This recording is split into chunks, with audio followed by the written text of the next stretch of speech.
안녕하세요. 사이사입니다. 복잡한 세상을 횡단하여 광활한 우주로 들어가는 사과책 읽어볼까 합니다. 정치학을 전공한 문병철님과 천문학을 전공한 이명헌님이 같이 쓴 책이고요. 천문학자의 과학책 읽기, 정치학자의 사회과학책 읽기인데 이 중에서 오늘 이명현이 쓴 부분에서는요, 내 인생을 뒤흔든 책과의 만남, 그리고 책이라는 숲에 들어가기 전에 읽고요. 사회과학책을 읽는 이유와 알아두면 쓸모있는 사회과학 고전들 읽어보겠습니다. 18쪽 내 인생을 뒤흔든 책과의 만남. 중학교 2학년 시절은 말하자면 내 인생이 찾아온 첫 번째 전환기였다. 특히 책과 관련해 두 차례의 큰 파도가 나를 휩쓸고 지나갔다. 첫 번째 파도는 중학교 2학년 때이던 어느 가을날 초등학교 동창이자 지금은 나의 아내가 된 소녀로부터 이별을 알리는 편지 한 장을 받으면서 시작되었다. 처음 겪는 시련이었다. 소녀는 이별을 선언하면서 두 편의 시를 적어보냈다. 김소월의 초혼과 윤동주의 서시였다. 중학생 소년의 감성으로는 두 편의 시가 뒤섞이며 혼을 다해서 사랑하지만 지금은 쓸쓸하게 혼자의 길을 가겠다는 뜻으로 읽혔다. 몇 날 며칠을 목 놓아 울던 나는 그렇게 윤동주 시인을 만났다. 그의 유고 시집 하늘과 바람과 별과 시를 사서 한 편 한 편 소리내 읽고 또 읽으면서 그녀에 대한 그리움을 달랬다. 학교가 끝나면 종로 이가에 막 문을 연 동화서적으로 달려갔다. 닥치는 대로 시집을 손에 들고 시를 읽고 또 읽었다. 이별의 충격으로 시작된 윤동주 읽기는 세상 모든 시에 대한 사랑으로 번져나갔다. 겨울을 넘길 무렵 나는 도서관 서가에 꽂힌 대부분의 시집을 읽었다. 시를 읽는 것은 곧 그녀를 향한 복수였고 그리움의 표출이었다. 그 시절 윤동주의 서시는 내 삶의 상징이나 다름없었다. 중학교를 졸업하고 윤동주가 공부했던 숭실고등학교에 입학했다. 윤동주가 제작에 참여했던 평양숭실고등학교의 교지 숭실활천의 정신을 이어서 활천이라는 이름의 문학 동인회를 만들고 그 이름으로 동인지도 발행했다. 시 낭독회도 했고 시화전도 개최했다. 대학교도 윤동주를 쫓아 그의 발자취가 남아있는 연세대학교에 진학했다. 마음이 허할 때면 윤동주가 머물렀던 기숙사 방, 지금은 윤동주 기념관을 찾아가 기웃거리기도 했다. 핀슨관 앞에 있는 윤동주 시비는 나의 단골 쉼터가 되었다. 그러던 중 1학년 가을 어느 날 같은 학교에 입학한 아내를 윤동주 시비 앞에서 다시 만났다. 그곳은 우리의 사랑의 표상이 되었다. 그렇게 나는 윤동주를 만나 별을 노래하는 마음으로 별을 관측하는 천문학자가 되었다. 두 번째 파도가 시작된 것은 중학교 2학년 여름방학 때였다. 학교를 대표해서 종로 도서관에서 열린 독서 캠프에 참가하여 매일 책을 읽고 토론하고 글을 쓰기를 반복했다. 캠프가 끝나갈 무렵 학교 대학 문학 퀴즈 대회가 열렸다. 나는 3학년 선배와 함께 짝을 이루어서 대표로 참가했다. 선배는 무적이었다. 워낙 해박한 지식을 갖고 있었던 터라 내가 답을 생각하고 있는 동안 선배의 입에서 먼저 정답이 튀어나왔다. 우리는 가볍게 우승했다. 내가 맞힌 건 단 두 문제였다. 선배가 주홍 글씨의 여주인공, 이 가슴에 새기고 다녔던 글자 A의 스펠링을 헛갈리는 순간 내가 어덜터리, 간통이라고 스펠링을 정확하게 외쳤다. 그리고 안톤 체호프의 바냐 삼촌에 나오는 바냐의 풀네임을 묻는 문제가 나왔을 때 내 입에서 먼저 이반 페트로비치 보이니츠키라는 이름이 튀어나왔다. 우승에는 기여하지 못했으나 그날 바냐의 이름을 외친 순간 나도 모르게 체호프가 내 인생에 갑자기 끼어들었다는 느낌을 받았다. 내가 가장 신뢰하는 체오프의 희곡집은 박현섭의 번역본 체오프 희곡선 을류문화사이다. 반야 아저씨로 더 많이 번역되었으나 여기에 실린 반야 삼촌으로 소개한다. 사실 반야는 소냐의 외삼촌이다. 내가 체오프를 알게 된 건 그의 작품이 아니라 TV 퀴즈 프로그램 도전자를 위한 퀴즈 백과 책에서였다. 퀴즈 백과에 나온 작품 제목과 줄거리 그리고 등장인물 소개를 모두 외우고 있었기에 마치 내가 그 작품을 다 읽은 것 같은 착각에 빠져 있었다. 책을 읽지도 않고 아는 척하던 게 시시해질 무렵 퀴즈 백과에서 만난 저자들이 내게 손가락질을 하는 꿈을 꾸었다. 문득 두려워졌다. 나는 외워서 알고 있던 책들을 읽기로 마음먹었다. 그때 서가에서 처음 마주친 작가가 안톤 체호프였다. 체호프의 희곡집을 뒤적거리다가 단편 희곡 반야 삼촌을 발견하고 읽기 시작했다. 충격이었다. 외운 줄거리로 상상했던 반야 삼촌과는 전혀 다른 이야기였다. 도서관 한쪽 구석에서 울면서 글을 읽었다. 다른 등장인물들은 전혀 눈에 들어오지 않았으며 가엾고 아름다운 아내 엘레나에 대한 연민에 빠져들었다. 독선적인 교수 블라디미로비치를 저주했고 그녀를 구출하기 위해 급기야 반야 삼촌을 내 멋대로 다시 썼다. 내친 김에 체오프의 소설도 찾아 읽었다. 중학생 수준에서 다 이해할 수는 없었지만 그의 세계에 심취해버렸다. 과학을 공부하고 진화 심리학을 접하면서 내가 체오프에 그토록 매료되었던 이유를 알게 되었다. 체오프의 작품들은 인간의 본성을 적나라하게 묘사한 진화 심리학적인 내용 그 자체였던 것이다. 그의 작품 속에서 나는 등장인물들의 온갖 욕망과 열정, 분노, 시기, 위로, 꿈같은 복잡한 감정을 공유하며 벌거벗은 나를 만났다. 이후로도 나는 내 삶의 교차로에서 머뭇거릴 때마다 체오프의 작품 속으로 들어갔다. 그는 나를 비추는 거울이기도 했고 같이 늙어가는 오래된 애인이기도 했다. 그를 만나고 일상으로 돌아오면 삶의 교차로에는 진짜 내가 가고 싶은 곳으로 향하는 이정표가 나타나곤 했다. 누구든 자신의 인생을 뒤흔든 책과 처음 마주친 순간이 있을 것이다. 나는 아주 어려서부터 책을 좋아하는 아이였고 책을 읽는 것이 습관화된 소년이었다. 그런데 중학교 2학년 때 내가 겪은 두 차례의 파도는 책과 나를 운명 공동체로 엮어버렸다. 과학자를 꿈꾸던 소년, 문학 청년으로서의 삶, 천문학자가 되어 걸었던 궤적들이 만나면서 자연스럽게 과학 저술가가 되었다. 서로 다른 갈래로 뻗어나가는 것 같던 것들이 한 곳에 모여 오늘의 내가 되었다. 지금도 책을 읽으면 설레고 행복하다.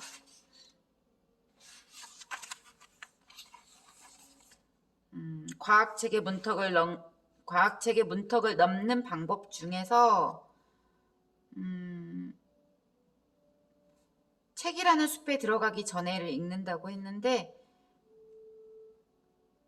책을 덮어야 할 때를 읽겠습니다. 48쪽.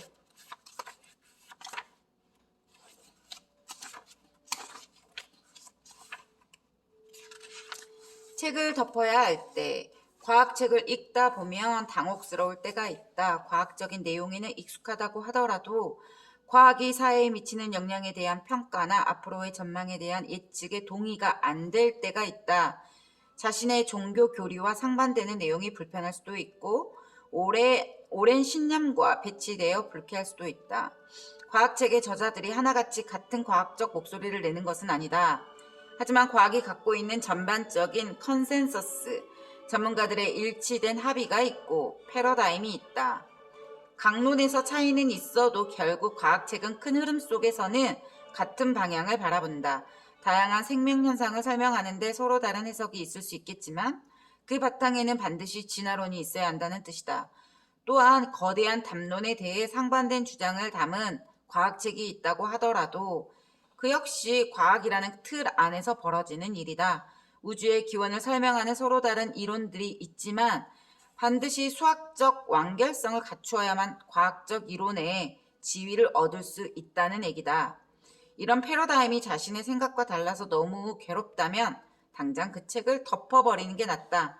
그럼에도 왜 이 책이 추천 도서가 되었는지, 이 저자의 이름이 왜 자꾸 거론되는지 알고 싶다면 타협이 필요하다. 일단 읽기 시작한 과학책의 책장을 덮을 때까지는 최소한 저자의 이야기를 경청하겠다는 태도를 전략적으로라도 견지해보자. 인내가 필요한 일이다. 한두 번 경청을 각오하고 다시 읽기를 시도해서 완독하면 다행이다. 안 되겠다면 일단 책을 덮고 나중에 다시 시도해도 괜찮다. 자신에게 맞는 책부터 읽는 게 우선이다. 더 확실히 책을 덮어야 할 때가 있다. 분명히 한글로 적힌 글자를 읽고 있는데 무슨 말인지 전혀 이해가 안 되는 책, 독해가 어려운 번역서들이다. 요즘은 실력 있는 과학책 번역가들이 많다. 번역은 창작보다도 어렵다는 말이 있다. 다른 언어로 쓴 글을 우리말로 옮길 때 발생할 수 있는 문제점에 더해 전문성이 필요한 과학 지식이나 난해한 용어 또는 표현의 어려움, 분량의 압박까지 고려한다면 과학책을 번역한다는 것은 쉽지 않은 작업이다. 대표적으로 다른 책에 비해 번역료가 높은 곳도 이 때문이다. 그렇다고 해도 높은 문턱을 넘어 과학책을 읽기로 결심한 독자가 독서를 방해하는 수준의 미숙한 번역을 참아줄 필요는 없다. 개념이 중요한 과학책에서 잘못 번역한 단어 하나는 전체 맥락을 잘 모르는 초보 독자를 혼돈으로 몰아가기에 충분하다. 이해력 부족에서 오는 오역은 더 심각하다. 물론 원 저자가 개념을 잘못 이해하고 기술했거나 문장력에 한계가 있을 수도 있고 원문 자체가 아주 난해한 경우도 있다. 또한 그 책의 내용이 독자의 수준에 비해 난이도가 너무 높은 것일 수도 있다. 하지만 일단 가독력이 떨어지는 문장이 길게 나열되어 두세 번을 읽어도 무슨 말인지 모르겠다면 이해하지 못하는 것의 책임을 번역에 지워도 된다. 특히 번역서를 고를 때는 제목은 같은데 가격이 더 저렴하다는 이유로 예전 책을 택할 경우 낡은 문체와 번역 오류에 생고생을 할 수도 있다. 반드시 새 번역본이 있는지 확인해보자. 세상에 책은 많다. 어렵지만 마음을 건드리는 아름다운 문장과 때때로 웃음이 터지는 유머 감각에 시간 가는 줄 모르고 빠져서 읽을 만한 책이 수두룩하다. 몇 단락을 읽다가 자괴감이 생기거나 하품이 나오게 하는 책이라면 당장 덮어도 좋다. 단락단락이 굉장히 짧게 되어 있고요. 이번에는 정치학자의 사회과학책 읽기.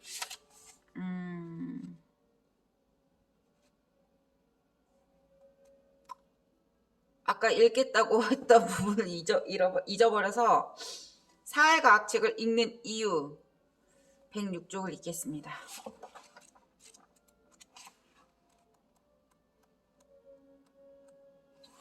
사회과학책을 읽는 이유. We are calling it iPhone. 2007년 스티브 잡스가 아이팟, 전화기, 인터넷 이 세 가지는 각각의 도구가 아니라 하나의 도구라면서 아이폰을 최초로 소개할 때 했던 말이다. 그 후 몇 년 만에 아이폰으로 대표되는 스마트폰은 전 세계로 퍼져나갔고 이제는 일상생활에서 빼놓을 수 없는 생활기기로 자리 잡았다. 나는 당시 뉴스 화면을 통해 운동화를 신은 스티브 잡스가 검은 티셔츠와 청바지를 입고 아이폰을 소개하던 장면을 접했고 그가 We are calling it iPhone이라고 말하던 순간을 지금까지 생생하게 기억하고 있다. 그의 어조는 무척이나 당당했고 자신감이 넘쳤다. 그런데 정작 내가 스마트폰을 사용하기 시작한 것은 불과 4, 5년 전부터다. 스티브 잡스의 모습은 인상적이었지만 그가 들고 나온 기술혁명이 무엇을 의미하는지 몰랐다. 그의 손에 든 스마트폰이 세상을 이렇게 빠르게 변화시킬 거라고는 전혀 예상하지 못했다. 물론 경제 전문지 블룸버그나 아이서플라이 같은 시장 조사 전문 기관, 짐 바실리나 스티브 발머 같은 전문가 그룹도 아이폰이 상식이 될 거라고 예상하지 못했지만 말이다. 너무나 빨리 변하는 세상에서 흐름을 따라잡지 못하면 도태되기 마련이다. 이제라도 스마트폰을 손에 쥐고 열심히 손가락을 움직이고 있으니 갈라파고스 신세는 면한 듯 싶다. 기술의 변화와 세상의 변화, 그 속에서 놓치지 말고 쥐어야 할 것은 책이다. 기술의 변화에 적응하려면 일상생활에 파고드는 최신 기기를 다룰 수 있어야 하는 것처럼 세상의 변화를 이해하려면 우리 사회 곳곳에서 불거지는 사회적 이슈의 배경, 원인, 해결책에 대해 질문을 던지고 답을 찾으려 노력해야 한다. 사회과학책 읽기는 그 질문에 답을 제시하는 위대한 지성인들과의 대화이자 진실과 거짓을 구분하고 세상을 제대로 볼 수 있는 안목을 기르는 최선의 방법이다.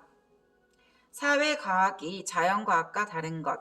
아리스토텔레스의 정치학, 플라톤의 국가 등에서 볼 수 있는 것처럼 정치, 경제 등 사회 현상을 이해하기 위한 인간의 노력은 수천 년 동안 이어졌다.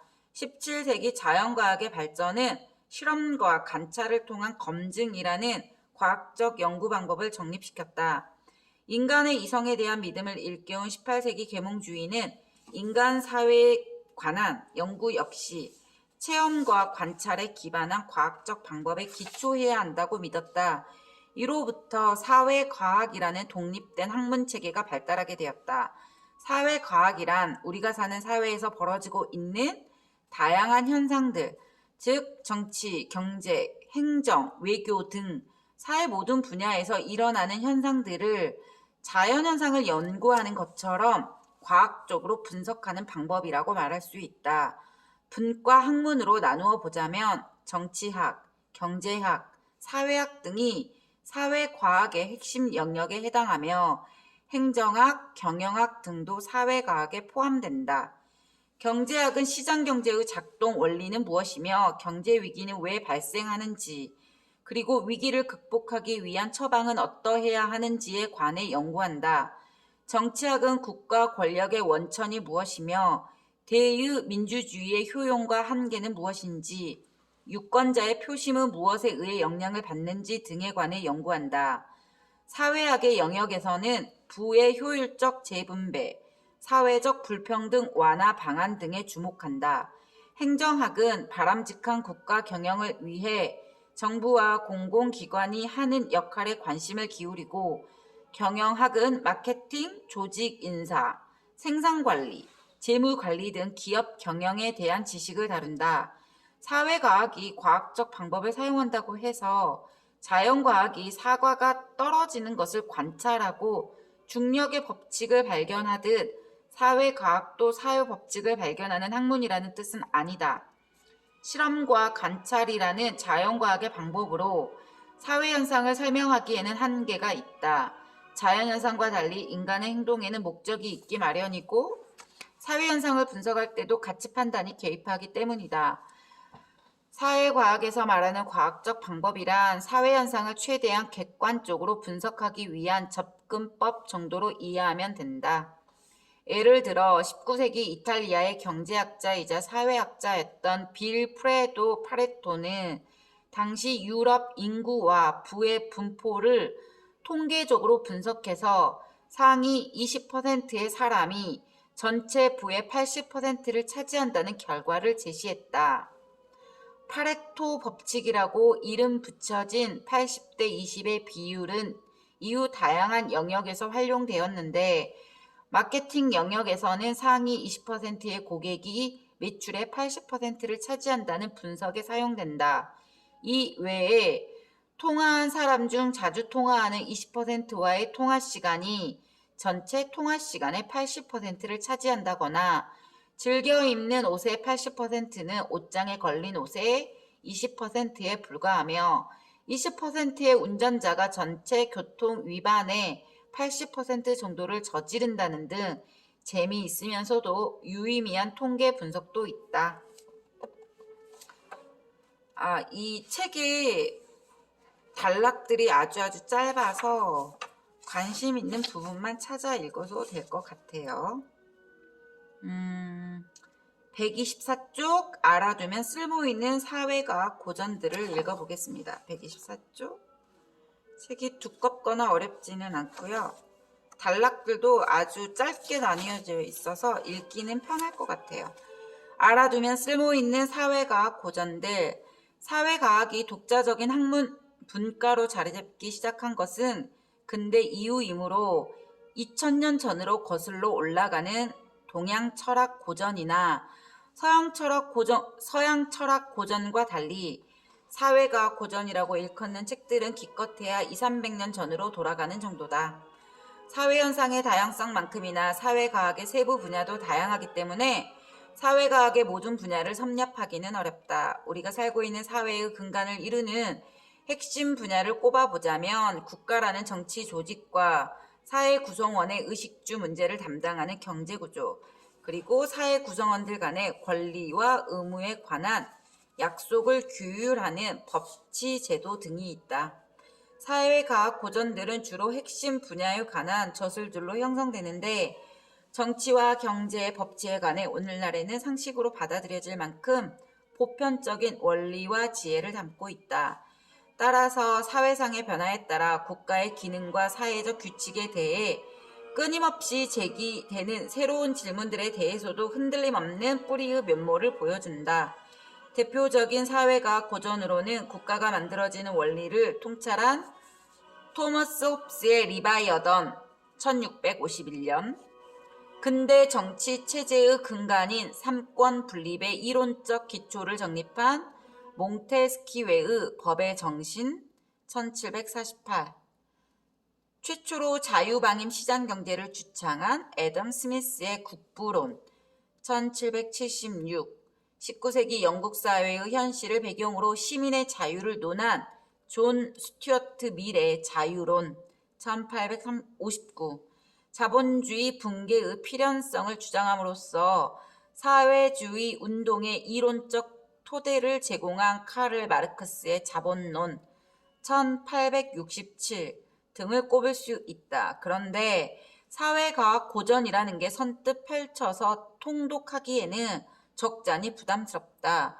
흥미진진한 소설을 읽을 때는 손에서 책을 놓기가 싫은데 고전을 읽으려고 하면, 그것도 사회과학 고전을 펼치면 손에서 책이 자꾸 미끄러진다. 나도 졸리다. 이 책들을 한 권 한 권 다 읽으려면 많은 시간과 노력이 요구된다. 수백 쪽에 걸쳐 상세하게 풀어쓴 개념들을 한번 읽어서 명료하게 이해하기도 쉽지 않다. 어렵다고 느끼기 때문에 도중에 멈추는 경우도 종종 있다. 이럴 땐 처음부터 고전을 독파하겠다는 과욕을 버리고 다른 책의 도움을 받아서 고전 읽기를 시작하기를 추천한다. 세상의 모든 고전, 서양 사상사편, 단덕진 역금, 가람기획은 군주론을 비롯해서 국부론, 자본론, 정의론에 이르기까지 사회과학 고전의 핵심 내용을 간추려서 압축적으로 소개한다. 처음 사회과학 고전을 읽는 독자들은 오히려 그 책들을 훌륭하게 해설해주는 책을 읽는 것이 낫다. 먼저 사회과학 고전들을 소개한 책들을 읽어보면서 기본 개념에 익숙해지고 그 책들이 어떤 내용인지 어떤 의미가 담긴 책인지 핵심을 알고 보면 부담을 덜 수 있다. 그렇다고 해도 사회과학 고전을 정독하거나 완독하는 것은 정말 어려운 일이기 때문에 끝까지 훑어보면서 통독하기를 권한다. 설령 어려운 개념과 주장을 담고 있을지라도 저자는 자신의 메시지를 전달하기 위해 나름대로 친절하게 설명하면서 내용을 전개하기 마련이다. 보이지 않는 손, 잉여, 사회 계약 등 처음 접할 때 생경한 개념들이 있겠지만 책을 계속 읽다 보면 이해하기 쉽게 풀어쓴 대목을 만나게 된다. 한 번의 정독으로 고전의 내용을 완벽하게 이해하려고 애쓰다가 지쳐서 중간에 책을 덮는 것보다는 일단 손길이 닿았으면 처음부터 끝까지 통독했을 때 성취감을 느낄 수 있고 이것이 책 읽기를 계속 이어갈 수 있는 힘이 된다. 그 맛에 내 책장 일렬을 묵직한 사회과학 고전들에게 내어주고 있다. 사회과학 책을 고르는 3가지 방법. 사회과학 고전은 이미 잘 알려진 책들이기 때문에 마음만 먹으면 내 입맛대로 골라 잡을 수 있지만 사회과학 책 읽기의 초심자가 주제를 정해서 신간 사회과학 책을 선택하는 일은 다소 까다롭다. 시중에는 이제 막 사회과학에 입문하고자 하는 독자들을 위한 입문서라고 할 만한 책들이 나와 있다. 나와 너의 사회과학, 김영사. 우리 모두를 위한 사회과학은 어떻게 가능할까라는 문제의식을 품은 저자 우석훈이 애덤 스미스, 르네 데카르트, 카를 포퍼 등 사회과학 분야의 업적을 남긴 학자들의 사상을 사회과학 연구 방법론의 맥락에서 풀어내면서 사회과학의 기본적이고 핵심적인 개념들을 친절하게 소개한다. 김윤태가 지은 모두를 위한 사회과학, 휴머니스트는 사회과학의 기초 이론을 일반인들이 쉽게 이해할 수 있도록 주변에서 흔히 경험할 수 있는 사례들을 통해 설명한다. 부록에서 사회과학의 흐름을 보여주는 계보를 소개하고 사회과학의 각 분야를 망라한 추천 도서 목록을 제시한다.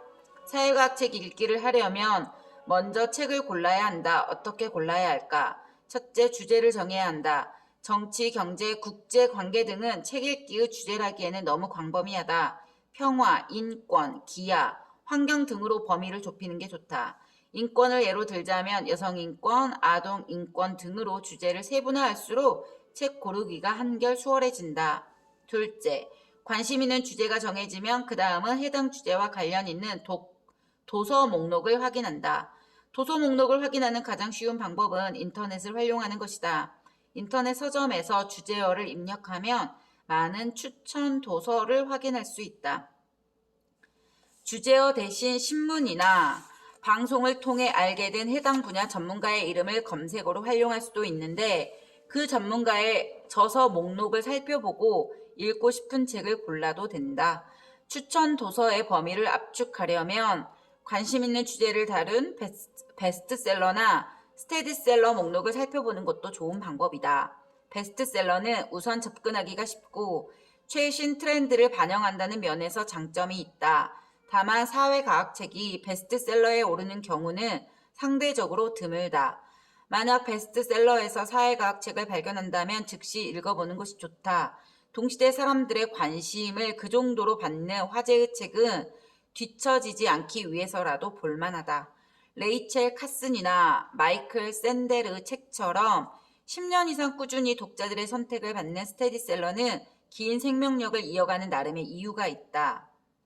스테디셀러가 된 것은 유행이나 시류에 따르기보다 사람들의 지적 호기심을 꾸준히 끌어당기는 메시지가 있고 읽고 나면 지적 만족감을 주는 저자의 통찰을 확실하게 느낄 수 있기 때문이다. 사회과학 고전에 비해 가독력이 매우 뛰어나다는 것도 한 가지 이유다. 셋째, 주제어로 검색하기를 통해 베스트셀러, 스테디셀러, 전문가의 저서 중에서 책 고르기를 거치고 나면 나름대로 몇 권의 도서 목록이 만들어진다.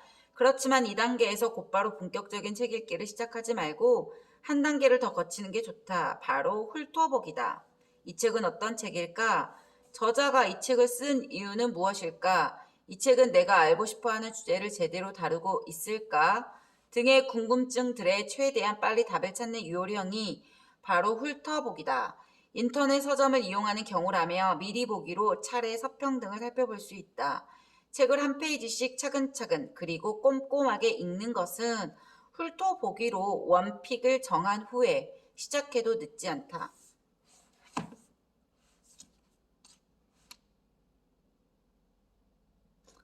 뭐든 제대로 알려면 책을 읽어야 한다. 책 읽기도 그렇다. 책을 제대로 읽고자 하는 사람이라면 읽어야 할 책이다. 물리학자 김상욱 님이 추천한 책입니다. 과학과 사회과학의 만남. 어려울 것 같은데 제목과 그 내용이 굉장히 짧게 되어 있어서 발췌식으로 읽어도 괜찮고 쭉 읽어도 어려운 내용 없이 읽을 수 있을 것 같습니다.